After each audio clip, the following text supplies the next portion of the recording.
Right, how is everyone today? Good, good. You got a good rest last night? You got your coffee this morning? Raise your hand. Yes. So some of you. So you're gonna be the cheerleaders for me today. My name is Gloria. Thank you so much for being here, and thank you for the Realty 2.0 conference for having me too, and giving me this opportunity to present for you guys. So we are gonna be talking about designing tomorrow's home. I am an architect. Let me go a little bit on the presentation. This is some of the topics to expect today is why design matters. This is something I want to explain because I am probably the only one in the room that is a designer or architect. Raise your hand if you are a realtor, if you're in mortgage, if you are in anything related to design. Oh, there you go. I have a couple of you. That's great. Hey, guys. So I am an architect, and I wanted to cover this topic because I think it really brings value to the conference and what we're seeing here just in general throughout the 3 days. I want to talk about why design matters, how COVID impacted the way we think of design, color trends, multitasking homes, high-tech kitchens, the need of outdoor areas, and bringing nature inside from the outdoors and designing for mental health. This is just a little bit about me. I am the owner and CEO of Glow Architects, which is an architectural firm based in Tampa. I am also an advocate for foreign architects like myself because I am from the Dominican Republic originally, came here in 2015, and here I am speaking in front of this amazing crowd. How that is, isn't that awesome? I am the founder of the Women in Architecture Committee in Tampa Bay. This is a group under the American Institute of Architects in Tampa. I'm also a founder of the Foreign Architects Private Community in Facebook, and I am the AIA Florida, American Institute of Architects of Florida, licensing advisor for the NCARB. Those who knows about architecture and design know that NCARB is the ones who regulates our licensing process for architects. I am a keynote speaker on other conferences. Some of them have been the Young Architect Conference, NCARB's Halo Summit, Young Architect, sorry, can't stop looking at you. Young Architect conferences for summer and winter series, and some other ones too. One thing I wanted to say is I am a recipient of one of the awards that was yesterday, and I just wanted to say real quick that I forgot to mention first to say thank you to God and to my husband who is standing right there, and family and friends and my daughter, because I wouldn't be here without them and their support. So with that being said, let's get into business. Why design matters. Here's the thing. We as designers have the power to make an impact on people's life. Either it's positive or negative, we make an impact on those who are inhabiting these spaces, right? And I think for those who work with us, sometimes people don't understand the value that we bring to the table as designers. A lot of people who are in real estate and are investors, especially, I work a lot with investors, don't understand the value that the designer and the architect brings, and why you guys should use us as a tool on your process, trying to bring the best for your clients. If we go back, and this point is gonna be explained better as I go through the presentation, but if we really try to think of how COVID affected the way we think and design homes moving forward, this will also bring the explanation of why it's important to use us and keep us always in the conversation whenever you're trying to make changes. There's ways to get around having an architect in the process, especially when you're remodeling. Those who are investors know there's sometimes you will go directly to a engineer and structural engineer to do things for you. And that's totally fine because it depends on the situation. I get it. But I think the way we think is always trying to bring that value and doing the best for the end user, right? So when you think about how COVID affected the way we design and use our homes. The main thing to think about is that isolation part. There's so many things that, affected the way we design, but I think the main one was the part of the isolation, because it brought some of the points that you can see here, which is, everything was being done from home at that point. I know we're back to being in person. We're back to be, around people again. This is a proof we're here in person, right? But there is still that merge that is still there for a lot of us, where we are still doing a lot of meetings online. We're still working from home. We're still doing things from home because we realize that we can do it. It's easy. It's effective. It's just, it works.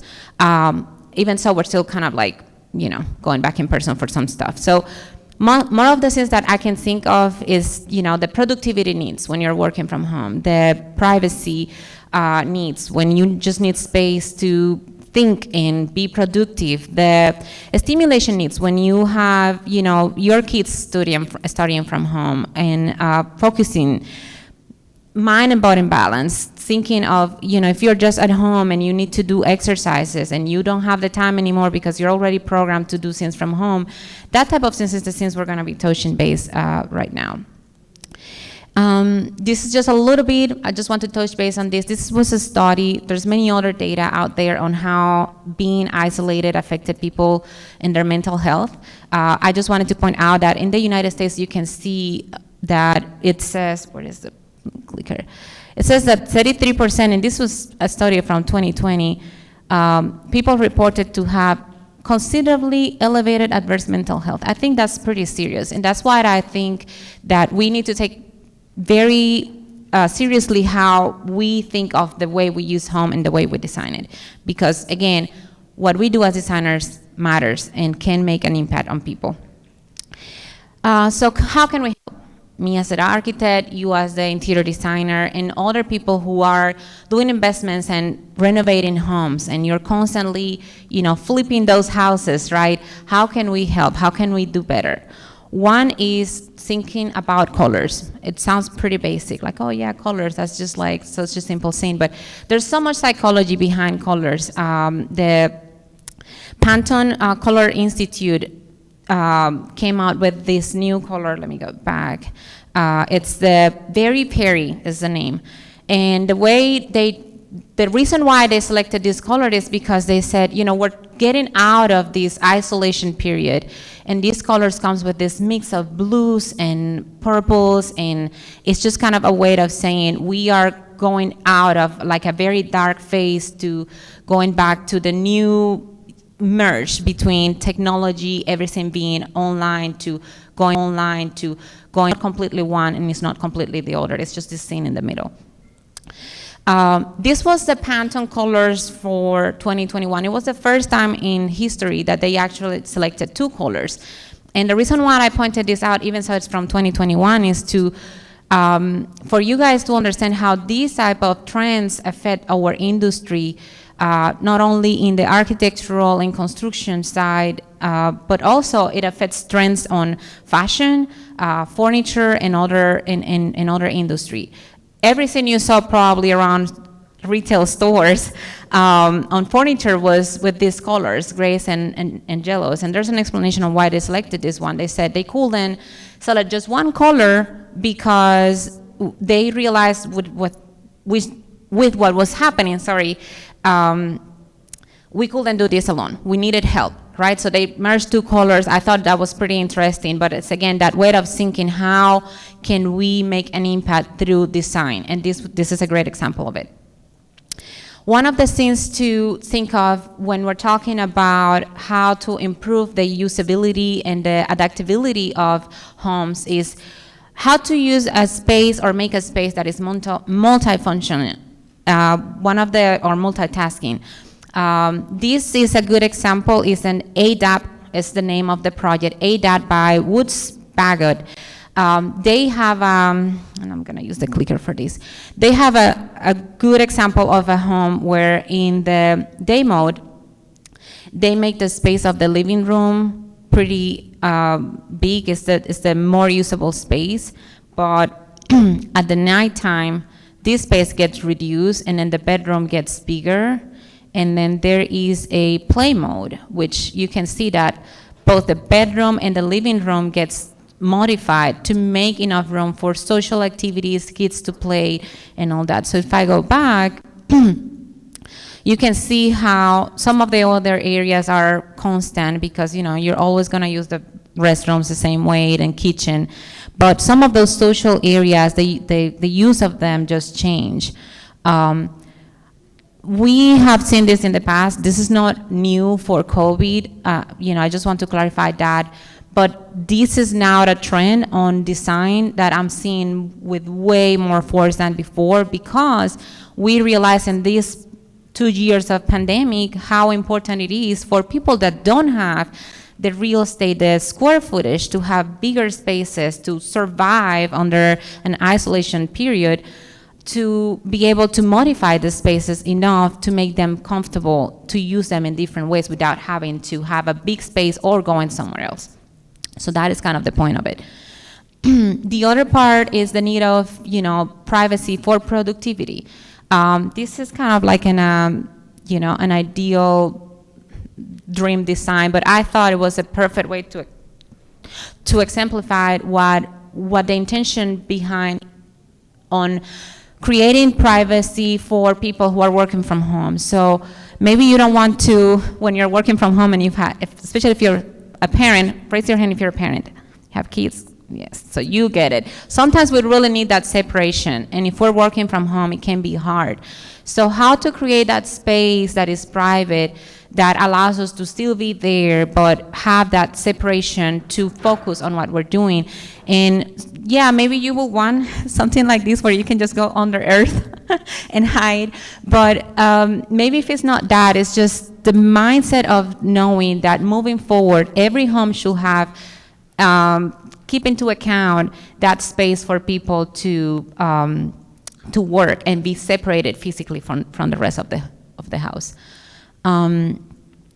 High-tech kitchens, technology. This is big. This has been around our industry for a while. Same, it's not new, but there's so many focus on this technology on designing homes now. And I have clients that actually have asked me for some of those, and they don't care of the pricing and how much more it will imply adding some of these features to their house, just because of this is what you need now. You need efficiency, you need to get things done fast, you need everything to be connected to your phone. We have some examples on, everything with the kitchen hubs, this little thing here. If you don't have one at home, they are awesome. Ergonomic flooring, have you heard of that? Now you're thinking about if you're staying in the house all day, you need ergonomic flooring, and that's pretty much a flooring that is has kind of like some sort of a cushion. So if you're like just walking all day in your own house, your feet are able to rest as you are in the house, which was not really taken into account before because everybody was just thinking having the nice style, right? Smart ovens, instant pots, even the lighting design, that's another thing. Now a lot of the lighting reps and manufacturers are coming out with this way of you not only dimming the lighting, but also changing the functionality from going to warm to being really bright, kind of bluish colors. So when you're being productive and working, you get the blue one, and then like you go warmer if you're kind of already going out of the work mode, relaxing, et cetera, all in one space. And all that is really just here with us now. Biophilia, who is familiar with this term? Raise your hand. Oh, that's interesting. So biophilia, it's a term that came from Edward Wilson is his name.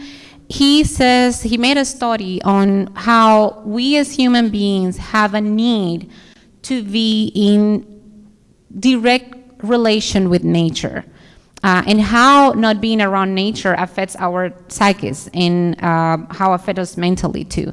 There's a lot of studies about it, and the crazy part is with this pandemic, this term came out really big. Again, it's not new, but people start saying, okay, if I'm gonna be at home longer than normal, because now I'm working from home longer than it was before, even if it's not full time, How can you integrate nature with your design? So one is keeping into account that when you're finding a home or designing a home or modifying a home, you want to think of how can you create a private space where people can go out and still be private.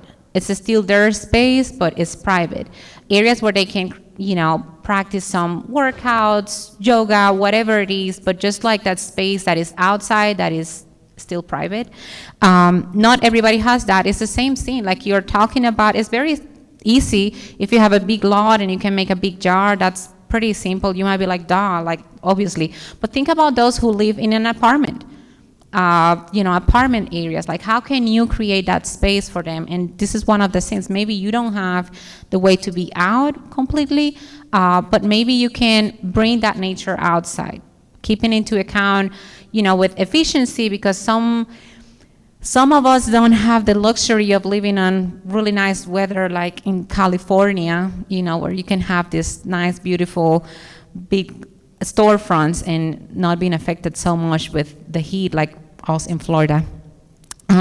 But if you still keep in mind that efficiency part and bring that nature in, is how can you not only have the big storefronts, bigger windows, but also creating maybe some sort of garden or a view to those areas that you're creating as visuals for it, for the person to be working or just sitting and still kind of being looking at that, because again, it's this psychology behind on how that creates peace and mental peace for people, just being in contact with nature. One good thing is bringing greens around the space. Let's say, for example, you can bring plants, you can create little gardens, you can create, this is maybe a little bit more subtle, but still like the use of wood in the flooring. It's so simple, it has been there forever, but it also has an impact because it keeps you kind of connected and grounded with that. And yes, those floorings are not real wood most of the time, but someone once told me that faux nature is better than no nature. So even if you just have to have a fake plant that is just green and bringing green, it's better than having none, if that makes sense. Any natural materials, anything that you can incorporate, stone, all that works. It's just really great. Makes a difference. I wanted to show you a couple of examples. We have, me and my husband, we have other companies, and it's just the architectural part. And this is one project that they went to visit in Tulum for one of his investment companies that he has. And I think it's brilliant what they're doing, because they're really integrating that nature in the design itself, using a lot of curve and natural shapes, local materials, it's just that design for the experience mentality. Maybe this is a little bit too extreme. Those who work in design architecture in the States know that we don't always have the freedom of doing things like these because of the building codes and how they govern us, but it's just something to keep in mind. How can we get as close as possible to something like this? This is still under construction, so that's why the pictures are unfinished. And just to kind of give a quick summary of what I just went over, you are thinking of tomorrow's home. You're thinking of how to make the space better. You're thinking of how can I help my end user or final, like the client who is buying that home, or the client that is going to be buying that home that you're renovating. Prioritize natural light, and when you don't have so much natural light, think of that artificial lighting that can be modified from being warm to cold to warm, and being able to dim those lights too, the temperature of it. Blend the interiors with the outdoor, same thing, bigger windows, bigger storefronts, still keeping in mind how that glass is working with your mechanical units and your energy calculations, integrating the flexibility and adaptability that we talk in that apartment scene. How can you make, if the space is too small, how can you make a space multifunctional? How can you use one space in two different functions or more, even better? Separating the sociability with the privacy, the need of being able to work from home and being separated mentally so you can physically, so you can mentally be focused on what you're doing. And, you know, considering the smart technology and how it really helps to make things just faster and easier and more productive for everyone. So this is the little part of the Q&A. Here are all of my contact info. It's just my name and last name, not too clever, but it's just easy, so you can find me on Instagram, Twitter, Facebook, LinkedIn. Here is my website, and my company's website is Glow Architects. So that's it. Thank you so much for having me.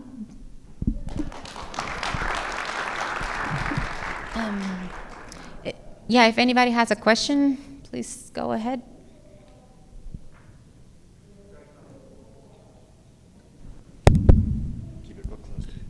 Okay. Hi, Gloria. I work for Power Design. We're in St. Petersburg, Florida, and we are a multi-trade contractor, and we're actually getting a lot into smart spaces. We have a whole department that designs smart spaces for these new houses that we're doing. It's all multifamily residential, but that's the wave of the future. Everybody's going to smart spaces now. Mm-hmm. We need to connect. Absolutely, absolutely. Yeah, we're close by. How do you feel? I know the question was supposed to be for me, but how can you share how you feel that increase has maybe improved the industry? Can you tell a little bit, because you're working specifically with that technology? So yeah, we have this whole separate department that works with that technology. Not only is it just with lighting controls, but it's also with electrical panels and metering the breakers to how much energy, to show how much energy you're using in each part of your house. So the technology is just improving every day on a daily basis. You know, and I want to add to what you're saying, because I didn't mention this, but you have a good point. I'm talking about designing tomorrow's home here, but I used to work a lot with healthcare and designing hospitals before I had my company, my previous job. And the way the technology with lighting is used to heal, for health, healing people in the hospitals. There's so much data and information about the type of lighting that we were specifying could make a change in that process. It's insane. So to me, bringing that all the way down to your house, it's just amazing. I'm so glad it's happening. Yeah, it really does. Mental health has a lot to do. You know, the old days of fluorescent lighting was not very good for a person. The whole lighting usage has changed. Some of you might be familiar with this information, but let me go over that part.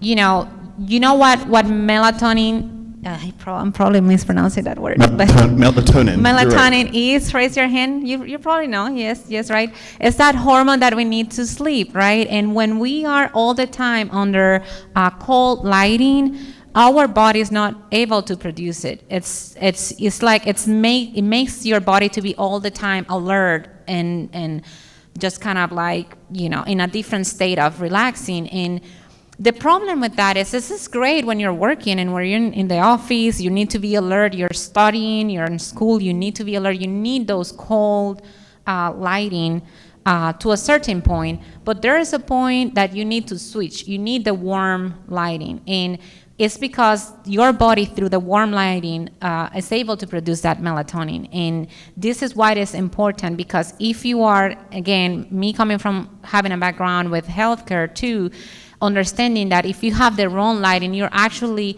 not helping the person to produce something that they need to heal.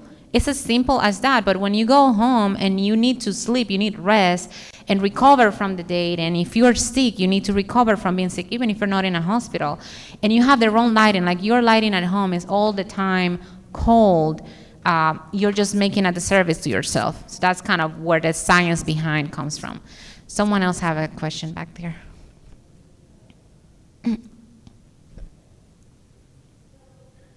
My question is, what do you think about container homes and, what do you think about container homes and the health, or different types of structures like yurts or circular homes?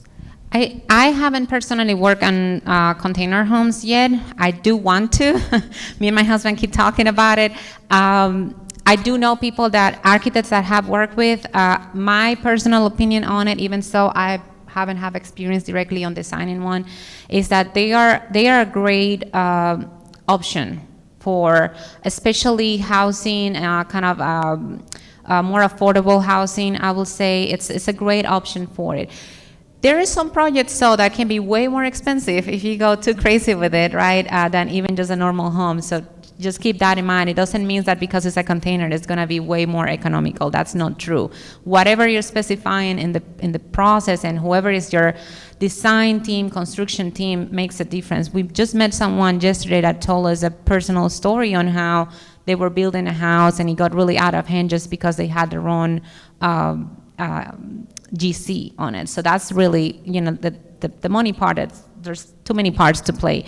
But I do think they're great. They're a great option for a more affordable space. And especially when you think about, you can combine a couple of them, so it doesn't have to be just one.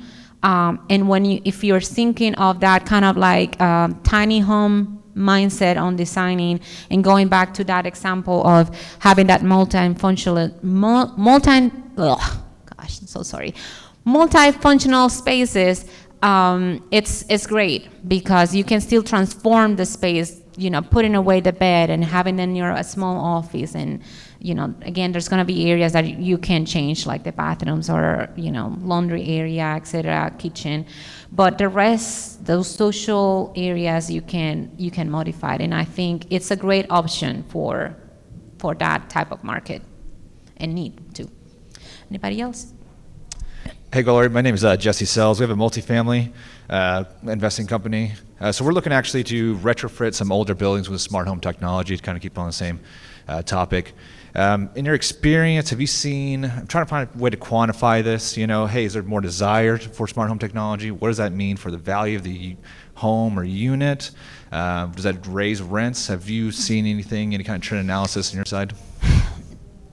Yes and no. So I think the main thing with this type of changes and new technologies is that it usually starts with a group of individuals, one that are, willing to listen to what you and I have to say and educate them on why it's better for them, and then they being willing to pay for it because they understand, they're educated from you and me on why it is better for them. So there's a part of the educational part, because you kind of need to understand, if you're gonna, anybody that is making any investment, especially with a home, there's so many financial but also emotions involved, right?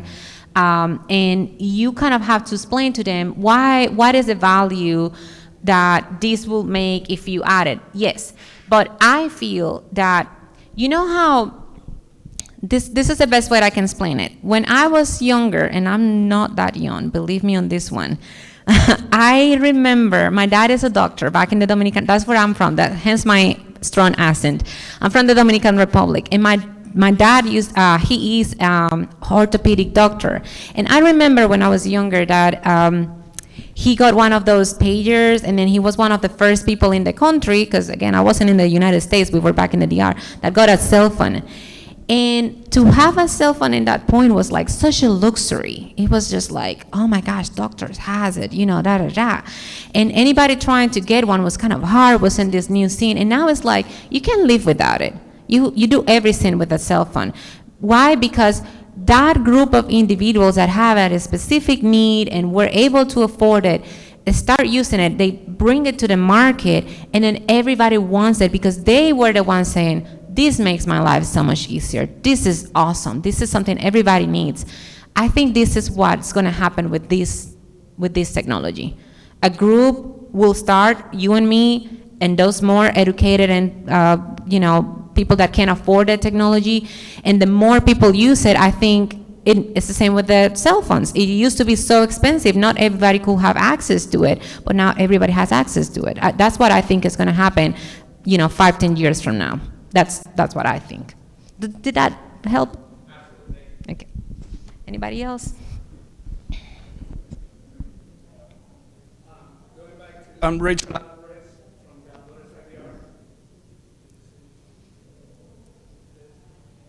Back to the container. I'm building for years, and it's a great way to purchase square footage.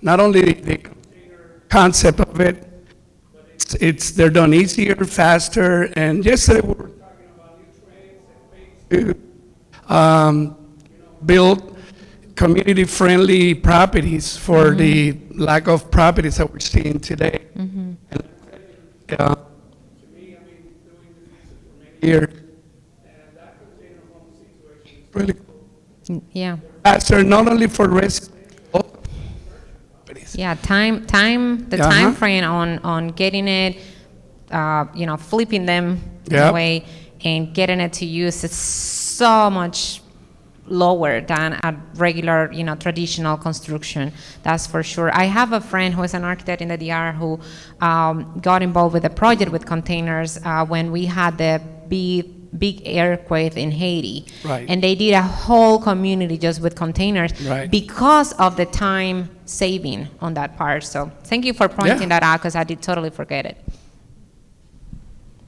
Anybody else, or are we good? One quick thing I want to ask about, I don't know if you can answer this or not. One of the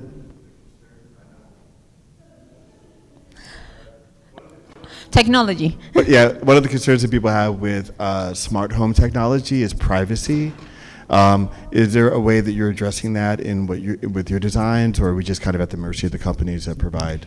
It's hard to answer that one. That's a pretty good question because yes, like in my case, I can give you a perfect example. We have a baby. She's 21 month old now, and we have a camera to be able to see when she's in the in the nursery, making sure that she's sleeping, making sure when she wakes up without me having to pick. It's a very simple need that I'm explaining that we directly have as a family.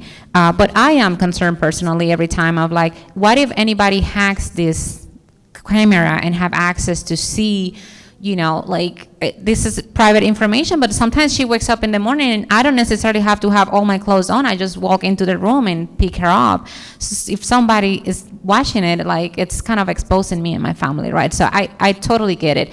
But I do think that it comes down to being very selective with the company and making sure which one is the company that you are going with to be, we use Nest in our house, for example, for like security stuff. And it's because we just went over who has the best ratings on that part of not being hacked. And I think that's kind of like the best we can do so far, because there's always going to be people trying to do it. I don't think there's a good answer, is what I'm trying to say. The best we can do so far is making sure that we just kind of go with the company that is like the strongest in a way, until like things are better, I guess. I don't know if that was helpful, but all right. Anybody else?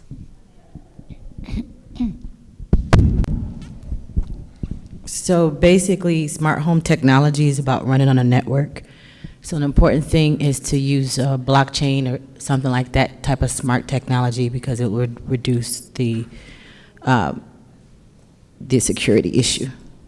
So do a search on smart home blockchain technology and look at companies that are going forward in that. The issue now is that technology is changing so quick. This next 3 years, what the products that folks are putting out are going to look different. So just if you look at the underlying technology that the companies will be using over the next few years, that will punch in a better direction. I think that's a good point, like paying attention, because there's so much going on with technology right now. And I feel like when you feel like you already catch up, something else is already developing. So it's like we just need to kind of keep our eyes on the trends and just talking. I think think about it. If we wouldn't be here right now in person trying to educate ourselves and network, this information that she brought to the table, like we probably wouldn't have known it. And this is most of the time how we learn the most, just kind of being involved and try to stay, on track and just getting involved with our community. So I think, do we have time for more, or are we good? Anybody has any other question? No? Okay. Well, thank you so much for having me.